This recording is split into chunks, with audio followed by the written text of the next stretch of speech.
24 மணி நேரம் அன்புன்ற தன்மையில இருந்துட்டீங்கன்னா நீங்க உங்க வாழ்க்கையில நினைச்சு கூட பார்க்க முடியாத மாற்றங்கள் எல்லாம் ஏற்படும்.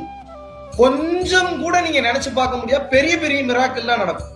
நீங்க என்னால இது என்னன்னு சொல்றது, வார்த்தைகளெல்லாம் சொல்லவே முடியாது.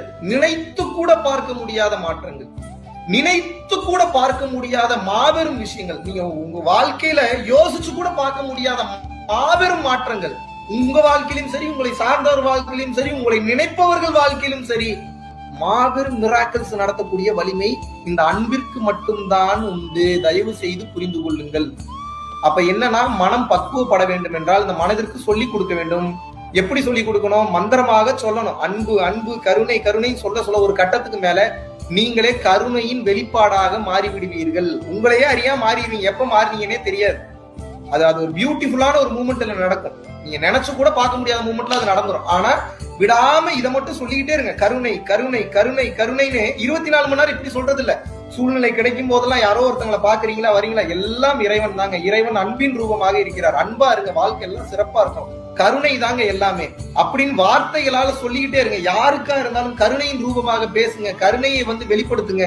நீங்களும் அன்பா உங்ககிட்ட இருக்கக்கூடிய பொருளை கொடுங்க. அன்பா உங்ககிட்ட இருக்கக்கூடிய அறிவை கொடுங்க. உங்ககிட்ட என்னெல்லாம் இருக்கோ உங்களை சார்ந்தவர்களுக்கு கொடுங்க. பரம்பொருள் ஃபவுண்டேஷன் கொண்டு கொடுங்க. நான் சொல்றேன், நீங்க தயவு செய்து உங்களை சார்ந்தவர்களுக்கு உங்க ஏரியால நீங்க அன்பை கொடுங்கள், அன்பை விதையுங்கள். என்ன நடக்கும்னு பாத்தீங்கன்னா, நீங்கள் கடவுளாக கொஞ்சம் கொஞ்சமாக மாறுவீர்கள். அட்டமா சித்துக்கள் எல்லாம் தானாகவே கைகூடும். அன்பிற்கு அப்பேற்பட்ட வலிமை உண்டு. அனிமா மகிமா லகிமா கரிமா பிராப்தி பிரகாமியம் மசித்துவம் மீசத்துவம். இந்த அட்டமா சித்து மட்டும் இல்லாமல் பல கோடி சித்துக்கள் கணக்கெல்லாம் சொல்ல முடியாது. எண்ணற்ற சித்துக்கள், சர்வ சித்தின்னு சொல்றார் வள்ளல் பெருமான். இதுக்கு ஒரே வழி ஆன்ம உருக்கம். ஆன்ம உருக்கம்னா அதுக்கு பேர் கருணைன்னு அர்த்தம். கருணையாக இருக்க இருக்க உங்களது பாடி மெக்கானிசம் மாறுறத கவனிப்பீங்க. மிராக்கிள் நடக்கிறத கேட்டு மிரண்டு போவீங்க. நீங்க பிரார்த்தனை பண்ணீங்கன்னா அதுக்கு அவ்வளவு வலிமை உண்டு.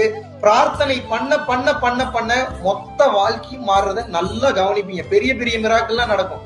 பாக்குறவங்க உங்களை கடவுள்னு சொல்லுவாங்க. மிக உயர்ந்த ஞான நிலையை அடைஞ்சிட்டீங்கன்னு சொல்லுவாங்க. நீங்க நினைச்சு கூட பார்க்க முடியாத மாற்றம் எல்லாம் நடக்கும்.